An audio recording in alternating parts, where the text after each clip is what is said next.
Previously on agentpalmer.com, a look into the positive of a negative, a health and wellness book that reads like a conversation with a friend, and among the many notes of things to read from talking to Amy, I have ordered Pete Conrad's book, Rocket Man. This is the Palmer Files, episode 36, with author Sally Handlon, whose book, Your Journey to Aging Well, Drink, Move, Eat, Sleep, I just reviewed, and which we talk about the origins of and aspirations for. Plus, maybe through the example of me, you'll find something easy to do to improve the quality of your life. Are you ready? Let's do the show.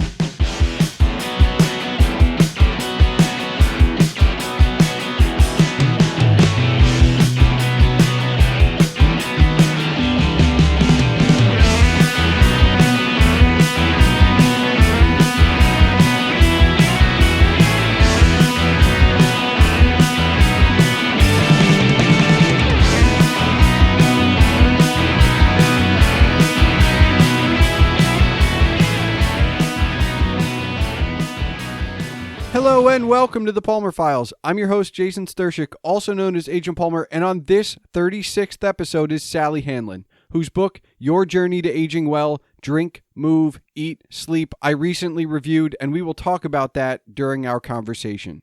I invited Sally on not just to talk about her book, but because her book led me to many thoughts, and I wanted to get to know about the thoughts, inspirations, and aspirations of the author behind the book.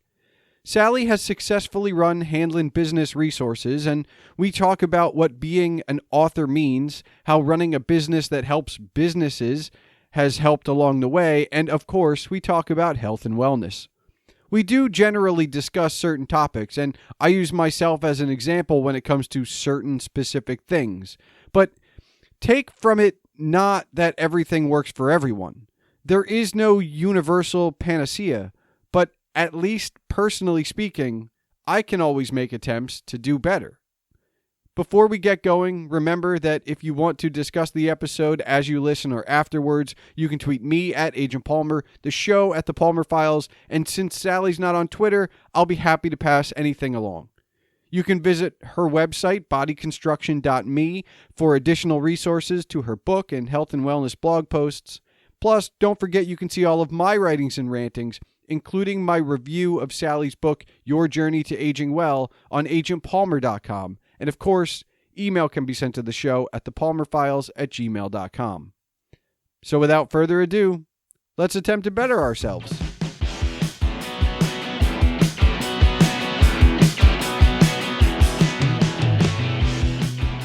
Sally, I wanted to ask you, your interest in health and wellness, but was writing a book always an interest as well? Writing the book came from when I took my herbal class in 2006, when I started learning more and wanting to share. Okay. And you and I know each other, beyond this, right? But, and you've talked to me about it. Have you talked to others? Have you used any of those informal conversations as feedback that fueled the book? Well, most of my conversations about the book, which occurred probably when I was taking the IIN course, the Integrative Nutrition course, that brought it back to life again. And that was the main intention when I took that nutrition course. And so I did speak to others about it, because the more you verbalize your intentions, the more they become reality. If I go back to younger Sally, yes, is writing a book even something remotely in your bucket? I want to say bucket list. It's not. I don't know, to-do list, I guess. No, was not. And now that you have done it, and I understand it. You published in a year of chaos, but I like to ask authors, new and experienced, did you get a chance to celebrate, hey, I did this book? Not in the way I would have liked to. I would have liked to have had sort of a celebration party with friends, but no, I did not. So that will be postponed. That will be coming. Postponed, yes. Okay. But, what's the experience of, because this is still, again, new to me, you get a box of books at your house and you open it and it's got your name on it. Yeah, it was pretty exciting. It was pretty exciting to see. And as I reread the book a number of times, it was like, who wrote this? So I understand that because with the blog, I'm ahead of schedule commonly. And I wrote a book review that was then, by the time I get to share these things because they're published, I've forgotten a good chunk of what, okay, I wrote about this book, right? And the author quoted something when she tweeted out my book review, and I was like, this is exciting. And then I read the quote and I went, who wrote that? That's great. And then I found it in my own text and I was like, I wrote that? That's really good. Have you always been a writer? No, I think probably I've become more of a writer since I started my Handlon Business Resources because of having to do business plans and doing the research and coming up with the narrative and all of the background information for people wanting to go into business. So the research portion of this book was not hard. I mean, if you're doing business plans for people, the research part is probably the fun part of this. Absolutely. You learn so much about different businesses, industries. And did any of that help inform? I mean, because this book feels like, I mean, you're right, it's the culmination of an interest in health and wellness, but it feels like the culmination of much more than that. Well, I mean, the research allowed me to revisit my herbal training, which my herbal training ended in 2009. And so I really hadn't, because that's when my business was gaining momentum. So I really had not revisited that. And so that was pretty exciting. And then to read some of my thoughts that I had when I took that course, like, I really need to write a book to share this. It was like, wow, that seed was planted, 10, 12 years ago. Is there, first of all, where did the interest in herbal come from? Because I understand, and you kind of talk about it in the intro of your book, you had these kind of you were in Parks and Rec, you were in physical education, but herbal is not necessarily in this now. It's in the same boat kind of, but it wasn't always. No. So what brings you to that side? I guess it's like the other side of the coin. Yeah. I think what brought me there initially was going to a chiropractor that sort of opened my eyes to, manipulation, to tonics, to alternative practices versus the Western medicine. And that was probably back in the late 70s. And so from there, that was sort of the seed that was planted. And then I just sort of followed it on my own until I decided to either give it up or get serious about it.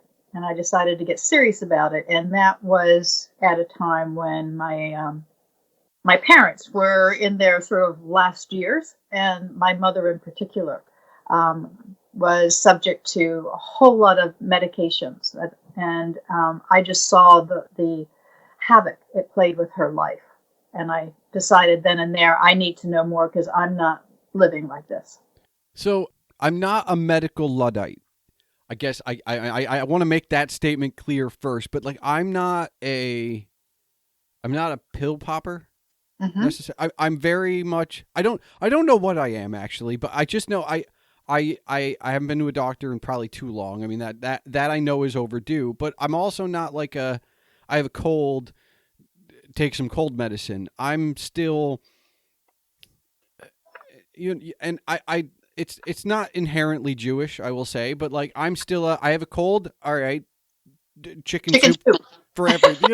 It's just all right. Time for chicken soup and maybe extra fluids and rest. And that's it. I don't reach for the NyQuil. I don't reach for the Dayquil. I think that's what I do. And it's kind of like the way I've always done it. And look, my parents didn't like that. I don't get that from my parents. That's not, I don't know. And I don't know how I went down this path. So that's kind of where I'm at. And then I read your book and I'm like, well, I've heard of the dangers of sugar, like just white sugar for a while. And people talk about it as far as like, well, I'm anti-sugar, or, you know, the whole, and your suggestion of like honey or maple syrup in my coffee. And now I'm like, well, I'm going to probably have to get maple syrup, because I did that once. Some Canadians introduced me to that and I was like, that's okay. But like, that's where but I don't pay attention to anything else. Like if one of the takeaways as far as your eat section, I don't pay attention to what I eat. I cook a lot more than I used to, so I know what's going in, but I don't, there's a balance there, I guess, like, or an ignorance. I'm not sure which it is. You're young. These things generally don't hit us till our 50s, where we've already had sort of a cumulative effect of some of our choices. All right, so if I get a jump on now, you'll be better off. Okay. I mean, because I'm a fair weather runner. So if it's winter, I'm not going to run. That's just, I'm a baby. I remember high school, like championships in cross country where it was like, we're going to be tougher than the other team, and we're going to wear our little singlets and shorts, and it's sleeting sideways and 30 degrees, and we're just going to go out there and run. And I'm glad I can have that little story, and there's a little more to it, but I'm glad I have that experience. I don't want to do that again. Yeah. That's so when it's 70 and nice, I'll go for a run. But you know, that's where it ends for me. That's all right. You know, you do what you like and what you want to do. And, you know, running may become more part of your life as you get older, or it may become less, depending upon how your knees hold up. Yeah. I mean, I know a couple friends that went from running to cycling just solely on their joints. But the one your book seems, it seems simple, and I feel like that's one of the reasons that it spoke to me. You're not telling me to change my life, but you're informing me that, well, I'll say I do know I don't drink enough. Like, bar none, I think I don't drink enough. And I want to ask, do you think most people don't, is my guess? Is that a safe assumption? Yeah, we're in the research that I did, especially in the U.S., we're considered to be somewhat dehydrated. Yeah, if I'm not sick, I think that's probably, like, I'll be honest. I just went through the chicken soup thing. When I'm sick, I'm the most hydrated I ever am. That's good. Your body needs that. That's what it's telling you to do. But I should be probably doing it a little bit better when I'm actually feeling fine. You should, and especially when you're running, you should. And in heat and in cold. If you go out in the cold, you know, your body tends to dehydrate because it pulls everything. And for your immune system, things need to flow, and water helps to maintain that flow. Is there, look, the scary takeaway from all your research was that sleep deprivation or lack of sleep is a pandemic? That's what the World Health Organization had said. We seem to thrive on getting less sleep and thinking we're accomplishing more.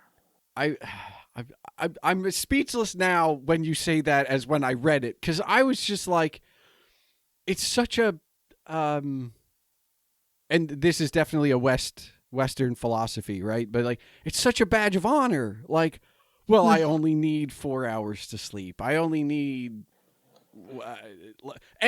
any number less than 8, right? But usually Right. less than 6. That's the badge of honor. Like I only regularly, and I'm not that old. Like I haven't hit the 50 mark where it all kicks in and you're like, oh, like, okay, let me look at the first half and like, how do I want the second half to be? But I do know that I try and maintain a regular sleep schedule. It may not be I don't know what my data is. I mean, I have a Fitbit, I'm sure, and it's on, and I'm sure it tracks my sleep, and I don't look at those numbers, but I just try and go to bed at the same time and wake up at the same time, and I'm always in awe of my grandparents' generation, my great grandparents' generation that were like, I woke up without an alarm, and for my entire life, I've needed an alarm if I need to get somewhere in the morning. And part of that is that only in the last year or two, I've started to go to sleep on at a regular time, which means I'm kind of getting up at a regular time. But there's a balance there that I find hard to maintain. It's easier for me to run 3 days a week in the summer than it is for me to go to bed at 11 every night. Well, and part of that is with what you do. I mean, you're very much on the computer and working on your blogs and working on, your podcasts, and a lot of that stuff tends to be more easily done or more easily worked in the later hours of the day when there's not so much competition for your time. Okay. Yeah. All right. So that's probably pretty normal. But when you think about, I mean, having a regular time to go to sleep and to get up, that's what your grandparents and great grandparents had, because they didn't have the electronic devices that regulated their evening hours. When it got dark, it got dark. It's time to go to bed, put the fire out and go to bed. We have all this artificial stuff that makes us think, and sometimes, depending upon the light that's emitted, makes our bodies think that it's daylight. Yeah, I mean, I did make a conscious effort around the same time that I started having a regular bedtime to like read before bed. Physical books. I mean, yeah, there's still light in the room, but I'm not looking at an electronic screen. Right. Just physical books, reading, and that, I don't know if it's helped. I know it hasn't hurt. Well, and you say about the amount of time that one needs to sleep. The average suggested is 8 hours, and it really depends upon your age. If you're really young, like infants and toddlers, they need 12 to 16. If you're a teenager, you're going to need more than you're going to need as you're an adult. But when you think about what the body goes through during that relaxed period where you're consciously relaxed, but your subconscious is still working. Your body's still doing its repair work, it's cleaning. Your brain is sifting out what it needs to keep and hold on to versus what it can just let go. I mean, think about, how you have to, look at changing and updating your computer and getting your, computer scrubbed of all of the internet accesses and addresses that you have in it. And, our bodies go into that mode to reboot and rebuild, regenerate every night when we go to sleep. And you short that process, you may not feel it right away, but eventually it's going to impact your health. Yeah, I mean, I've been listening to podcasters who are older than me say that as they get older, they find themselves sleeping less, not going to bed later, just they're waking up earlier and earlier. And the joke there has always been, well, your time is getting closer, so you should be awake more and do more things. But yeah. I wonder if it's also because the body has started to quote unquote find its own. Like, oh, I know how to do this better. You're not doing crazy things. You're Has less process. yeah, maybe like maybe yeah. I don't. So all I know is sleep is important, and I am not paying attention. Like I let me ask you this: is there a paralysis by analysis when it comes to this stuff? Because like I know because I wear a Fitbit that I have my sleep data, but I don't know if like I want to look at it. I don't know, like, because it's gonna, you know, Why not? It's not going to change anything for you to know what it is. That's okay. That's fair. I mean, last night I slept all right, but I guess I don't want to. I don't know. I'm just kind of like You don't want to jinx yourself? I don't know. Well, it goes to the food, right? Like I eat what I eat. I use the ingredients I use. Like I don't read packages. I'm not afraid of certain packages either. Like I know that I use some low sodium things that I know a lot of people are like, well, if it doesn't have salt, and I'm like, as long as it tastes good, I don't care so much. I don't know. There's a balance to everything, and I find myself at a like a lack of not interest, but there's only so much attention I can give to so many things. Yeah. Yep. And that's why this book was designed to just provide basic information and provide it in a sort of non-threatening, but just sort of make you aware of things, because we have been so inundated by marketing messages and pharmaceutical messages and all sorts of things that we've sort of lost. I'm going to say we've lost our connection with the ancient wisdom.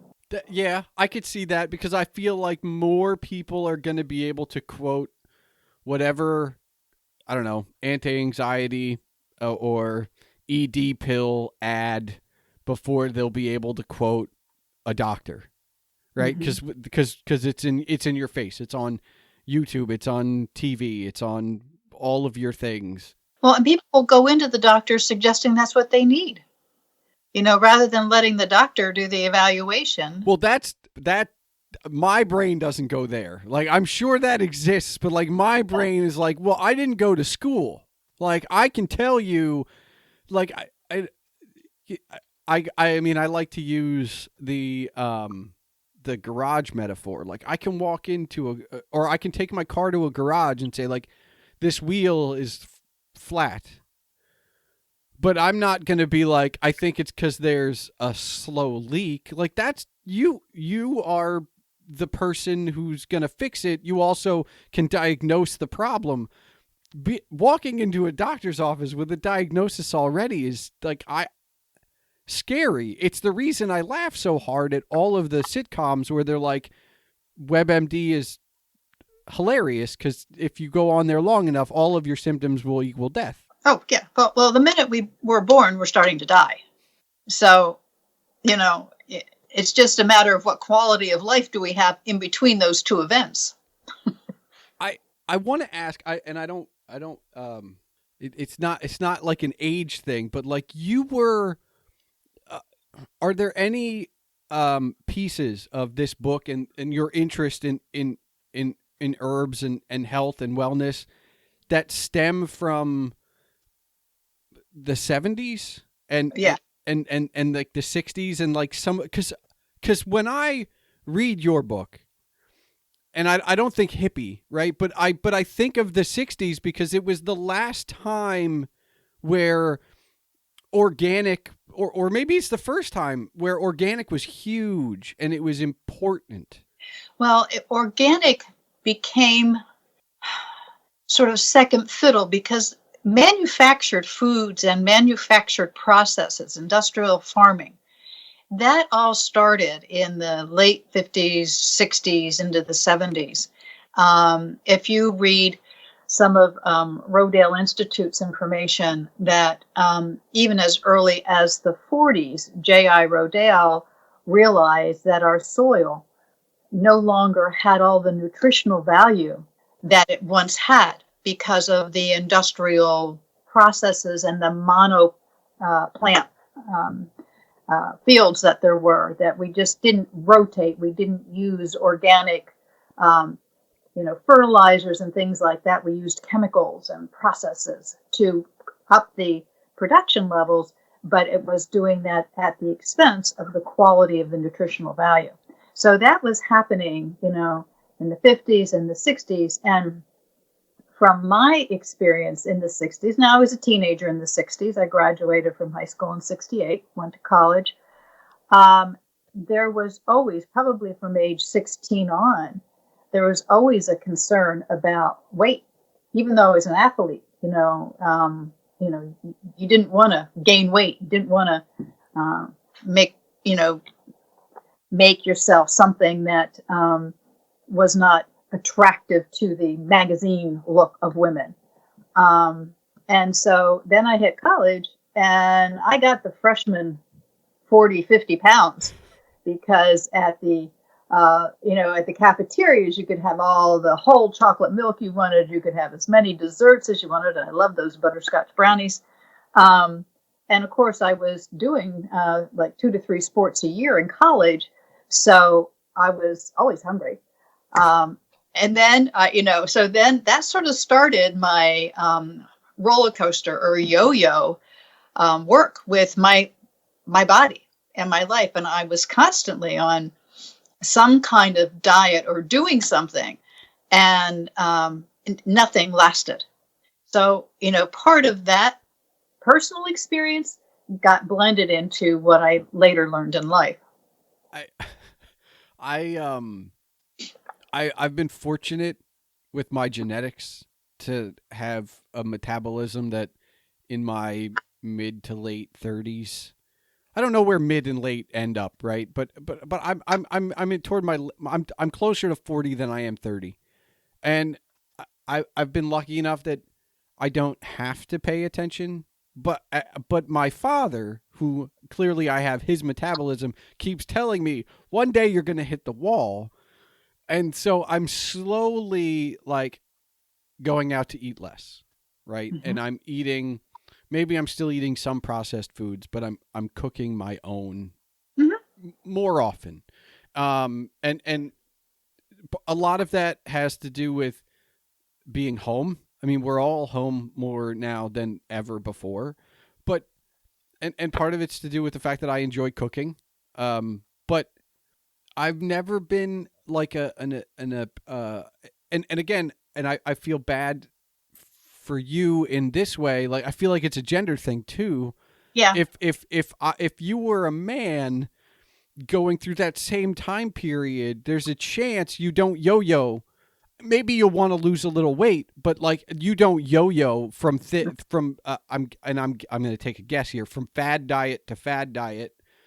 Because it was and still is kind of a gender thing.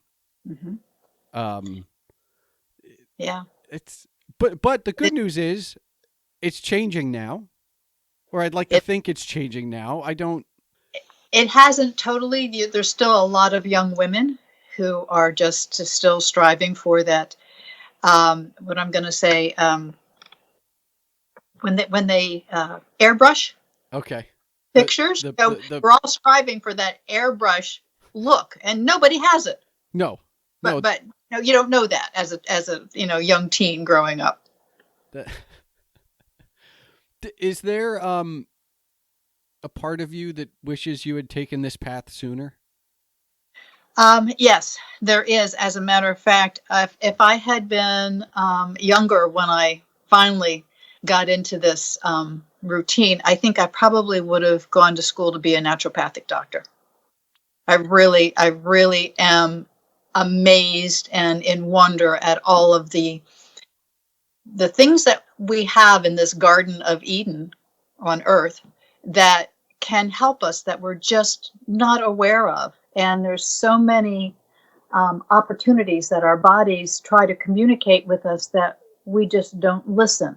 And so to be skilled in knowledge and how to help people understand that, I think probably would have been my first choice had I been aware of it.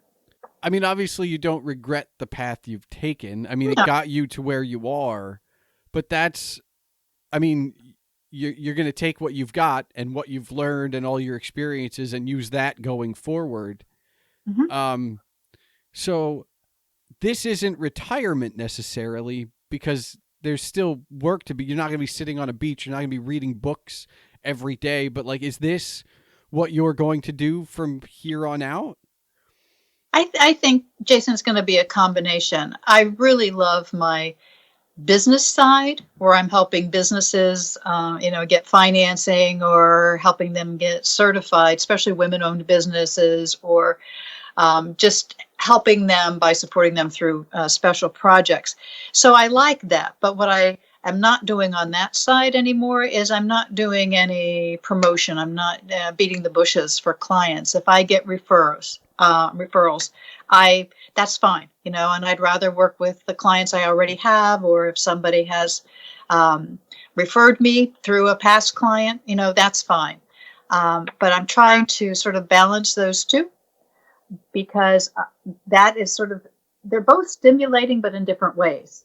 So I continue to also learn on the health and the alternative side. I'm taking a course right now in understanding our body systems and immunity and what we can do, especially now with COVID-19.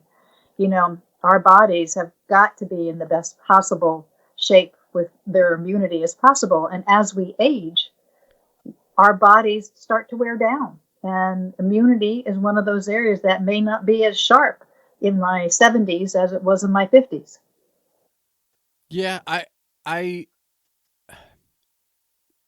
will say the first part of your book, which I'll refer to as like a quick Bio 101 refresher, it is half of that stuff I don't remember. I'm sure it's required for anyone with a high school education, but I didn't remember it. But you're not retelling or reinforming me, the reader, of that just for, hey, FYI. You're doing it in the context of actual health, which Correct. I found extremely helpful, because then when you get to the other sections, the drink, the eat, the move, the sleep, it all relates back. And I've read a few self-help and health books in the past few years. I've been kind of just taking any book I can read and reading it, and not a lot of people take the time to explain it. It's, hey, you should drink a lot of water because being hydrated is healthy. Right. Period. Right. Like, what? Okay, great. Like, this is, I don't understand why chicken soup is my go-to for when I have a cold. It's just always been that way. Mm-hmm. I'm sure maybe there's no science. It could completely be like psychosomatic. Like, this is just comfort food. But like, knowing the whys gives you more impact. Correct. And that's, Jason, that's what I found too. And you think with the amount of information that's available on the internet, that there would be more explanation of the whys. But I found that everybody just had, this is what you need to do. This is what you need to do. This is the result I got, which is great for you, but might not be great for everybody else, because we're all different. But if people know in general, the importance of the 4 basic systems and those 4 activities of eat, move, drink, sleep, and how they interact with each other, then it's up to them, how they want to make their choices, and if it's important to them to make choices that are different. Do you find the lack of, I don't know what the word is, but the concept that people are trying to give universal help when it's individual help that's paramount, right? Like if like we're having a general conversation, but I'm using myself because you can help me, and then maybe the listeners can take what they take, but you're not, talking to me going, yeah, everybody drinks more. It's good for everybody on universal. Like, do you find like there's a lack of that individualism, especially when, the internet it's infinite. Like you can write the blog post that's like, this is why it's good for you. You don't have to be, or like results may vary. Like, I feel like that's key to all of these things. Like results may vary. Like, yes, of course, because we're all individuals, but like we're not the mass market health and wellness sector doesn't seem to see individuals. They go, well, we can help a large swath. Yeah, and they're taking their own experience and they're just sort of portraying it on the general population, and it's made good money. I mean, health, wellness, and fitness books and stuff have really expanded. I should say exploded over the past, maybe 10, 15 years, because we're all trying to do something that's relatively easy. And if we can find a plan that somebody has already mapped out that worked, then it's easier for us to follow that than really to think about what we need to do ourselves. Okay. Sort of like the pill mentality. All right. So instead of, well, but I mean, it's one of the reasons I enjoyed your book, because your book just gets me thinking. It doesn't really, I mean, you do make suggestions, but you're not telling me to do anything. Right. I mean, and so it's helpful because it gets me thinking like, well, I probably don't drink enough and I probably should start paying attention. And my favorite part about your book is that you say like, just do one thing, like just do one thing. So for me, I'm going to attempt, to get some like good natural maple syrup, and that's what I'm going to put in my coffee. That's my one start, Sure. to try and, because I'm not really a sweets guy. Actually, if the sugar in my coffee is probably like the most direct line of sugar to me. And I've slowly but surely cut that out. Like it used to be a lot of sugar, and now it's less sugar than it was a few years ago. And there's it's not a health thing. It's a cool thing. I don't know. Like there's a part of me that's like, oh, black coffee, like just black coffee. That's cool. That's the epitome of, no, like it's better that way. It's no cream, no sugar, just black. Like that's, so there's a part of it that's unrelated to health. But reading your book, it's like, no, this is good though, because I am just using processed sugar for this. So that's like my one stepping stone. That's right. And that's, it just takes one and getting used to one. And then, maybe the time will come where you say, okay, I want to try something different. Let's see what else I can do. And that's really, I'm hoping that the book becomes a guide that sticks around, that is picked up and read periodically, because our lives are, even with the pandemic, our lives are crazy busy because we're either trying to figure out how to do things in this restricted environment, or we're really busy or tutoring kids or whatever. So I want this book to have some shelf life with my clients, preferably on the nightstand, so that they can, oh yeah, I remember, maybe I want to try that. But getting back to your idea of sugar, just keep in mind, and I know you said you don't look at labels, but sometimes we get our sugar from other sources than what we put in, like the sugar that's put into some of the manufactured and processed food. Corn fructose syrup is the biggie. And so even though you yourself are limiting what you're putting in, there may be other products that you're purchasing that may contribute to your sugar levels. Well, and I know that from, look, I was a huge soda drinker in college, and I remember specifically, I was in college in 2000. I graduated in 04, but in 03 or somewhere around 02, 03, Pepsi first started coming out with their throwbacks, which was, here's our soda with real sugar. We're not doing high fructose corn syrup in this particular throwback. And it tasted different. Like literally it tasted different because high fructose corn syrup is actually like million times sweeter than regular sugar. And I remember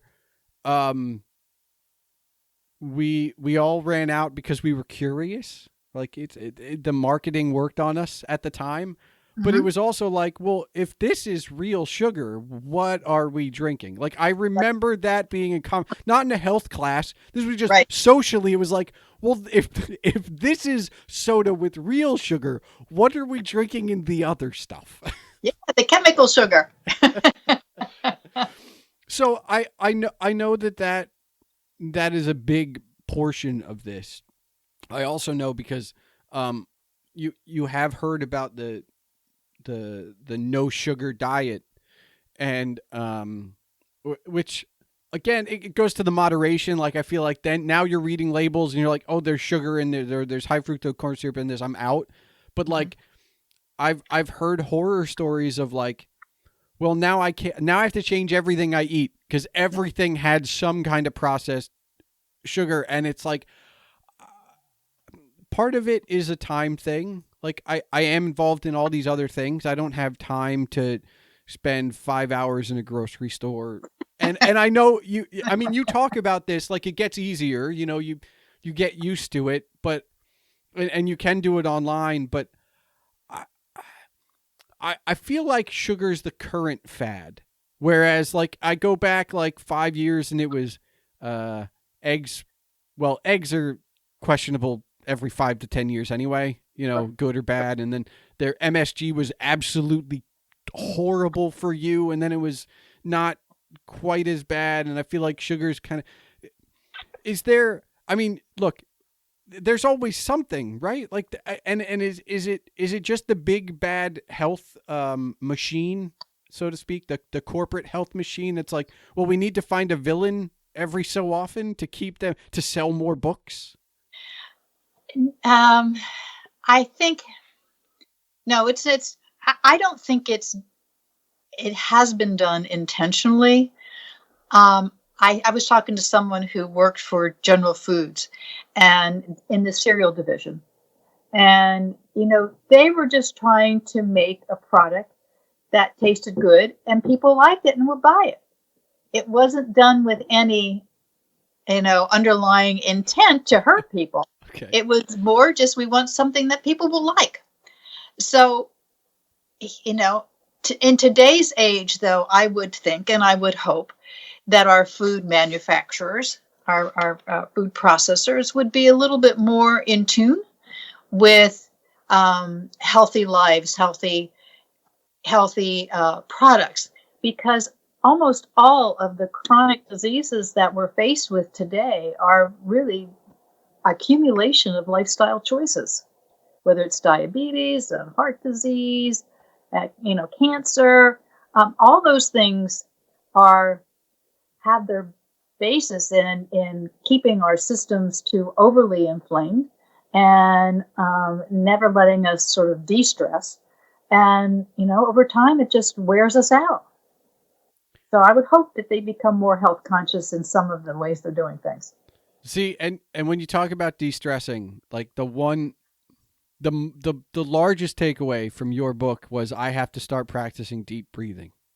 Mm-hmm. Now, I've heard from people that know me that are like, you should do yoga and meditation. And no one's ever given me quite the kick in the pants that your book did, which was like, if just deep breathing alone will give you these benefits. Mm-hmm.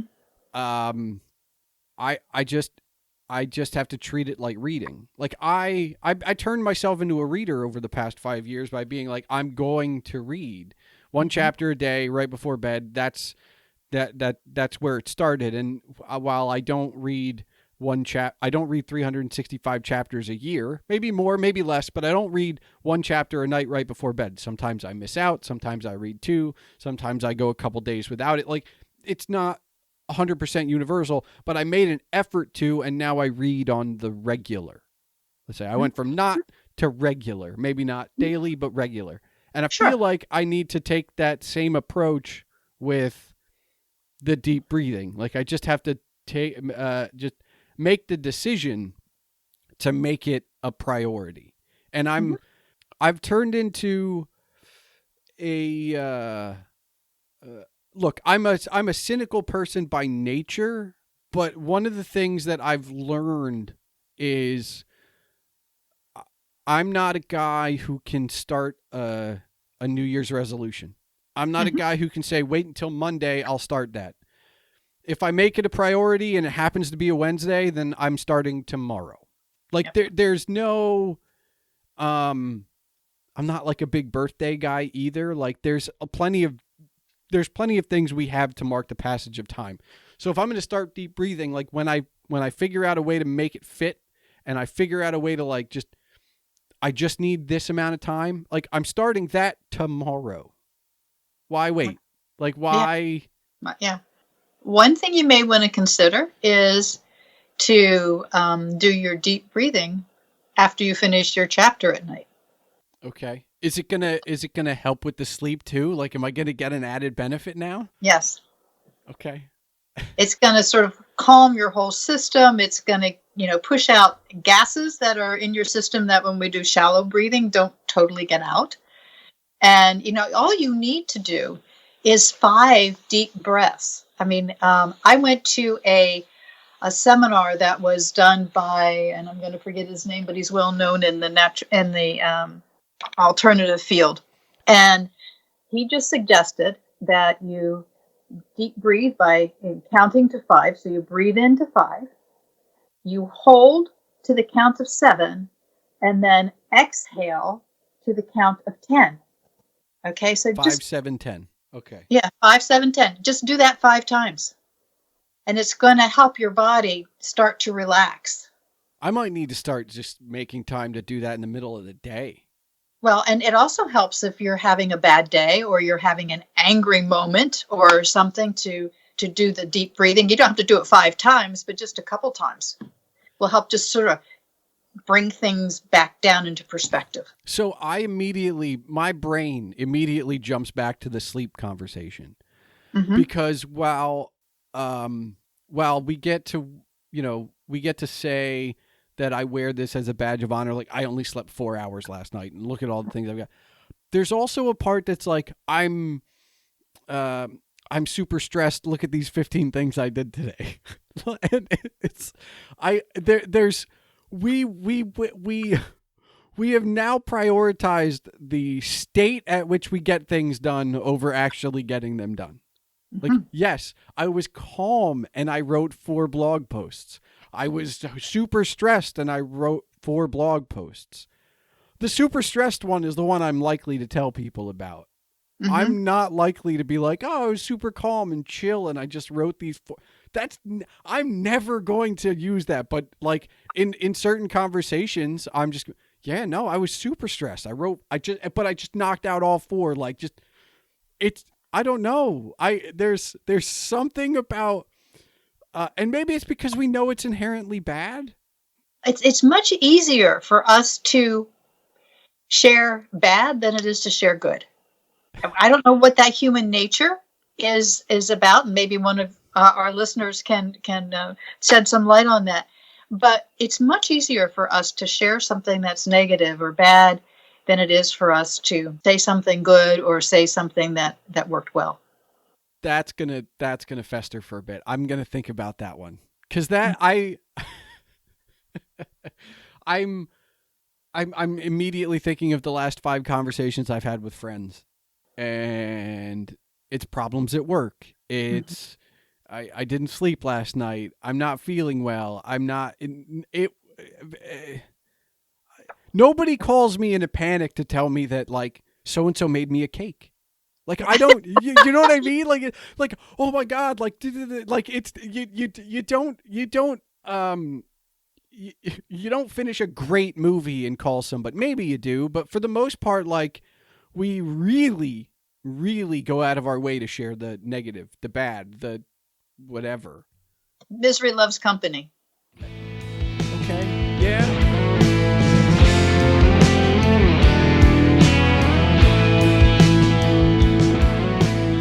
What I read in her book and what you have just heard in our conversation is not groundbreaking, but it's also not meant to be. Sally's book has a unique approach to disseminate the information, but it's general health and wellness information. So why then do we still need books like Sally's?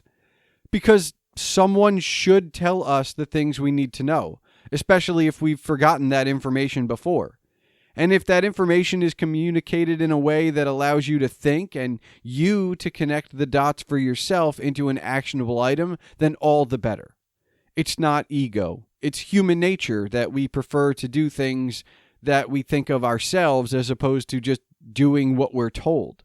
I'm not going to get into the psychology of it, but I do know that, as an example, my coming up with an idea because Sally's book made me think to come up with that idea is more likely to be something I'll do than if Sally just told me to do something in the book. That's just the way it is. It's why I appreciate the book and the conversation we had so much. Sally is a sounding board and a fountain of knowledge, but not a boss. Her mission is to help others live healthier lifestyles, but she's suggesting it one manageable change at a time. So, what is something you can do? Thanks for listening to the Palmer Files, episode 36. And now for the official business. The Palmer Files releases every 2 weeks on Tuesdays. If you're still listening, I encourage you to join the discussion. You can tweet me at Agent Palmer, the show at The Palmer Files, and since Sally's not on Twitter, I'll be happy to pass anything along. You can visit her website, bodyconstruction.me, for additional resources to her book and health and wellness posts. Plus, don't forget you can see all of my blog posts, including my review of Sally's book, Your Journey to Aging Well, on agentpalmer.com. And of course, email can be sent to the show at thepalmerfiles@gmail.com.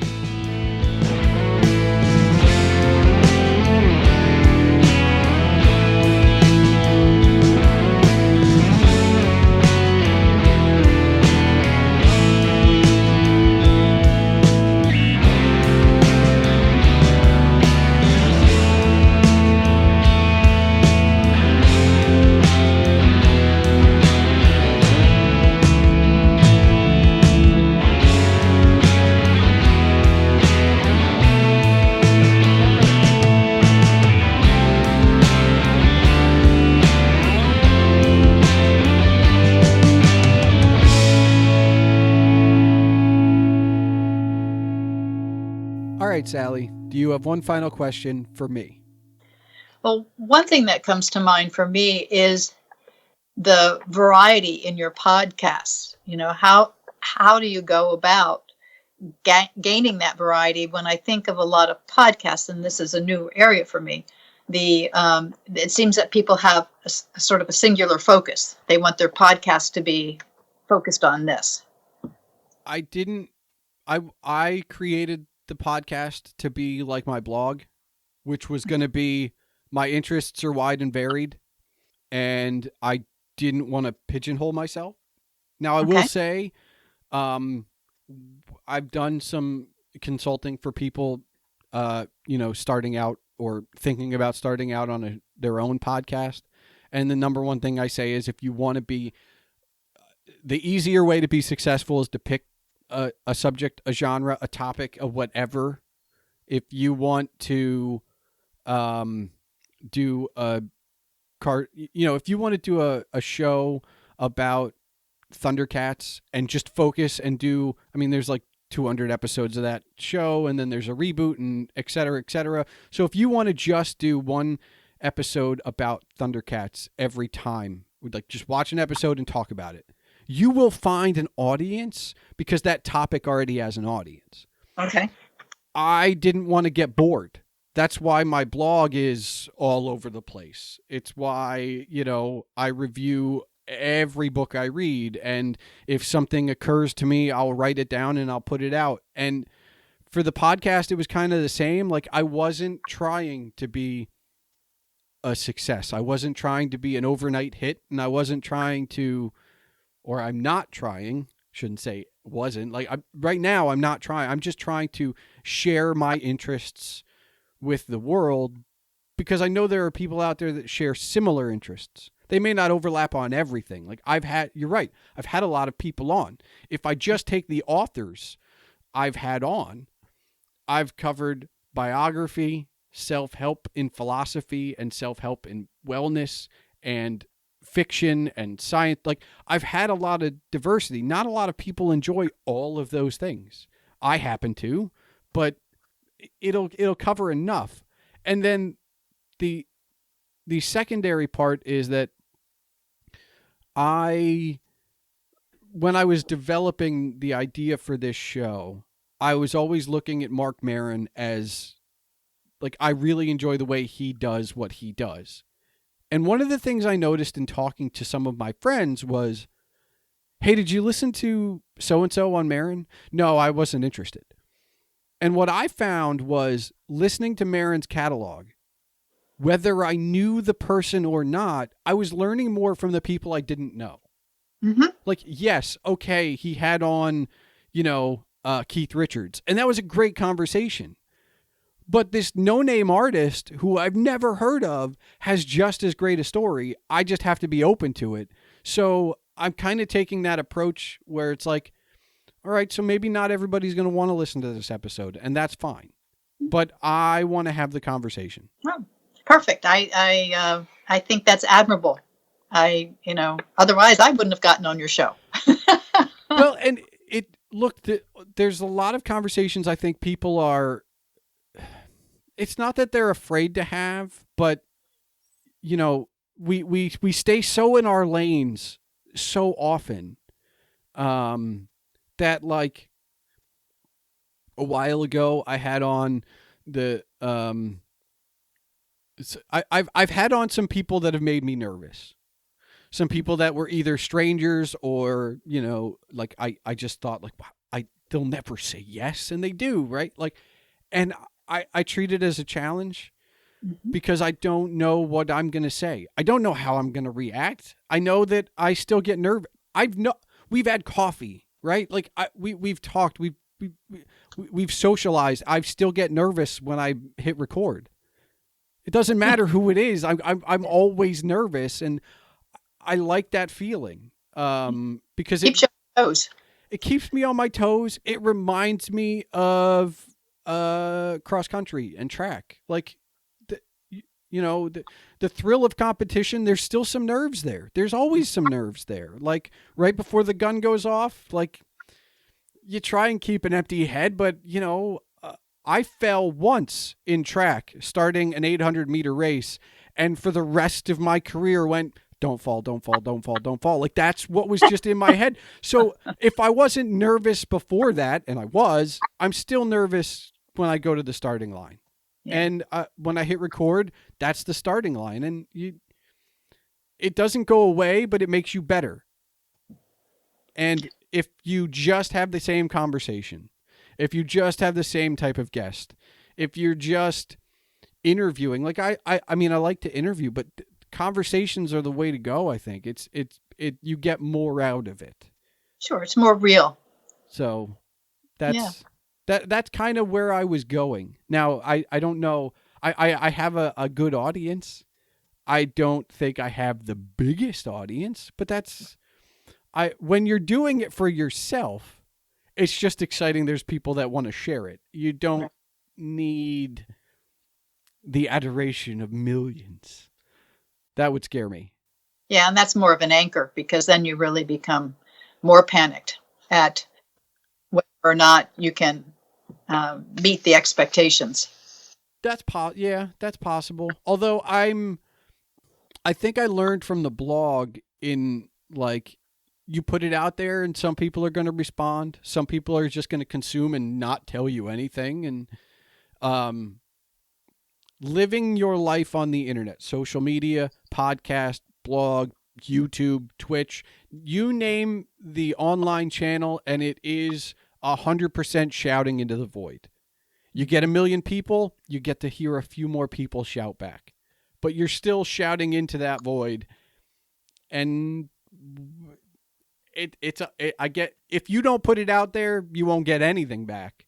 So Right. I think that's kind of where I start and end.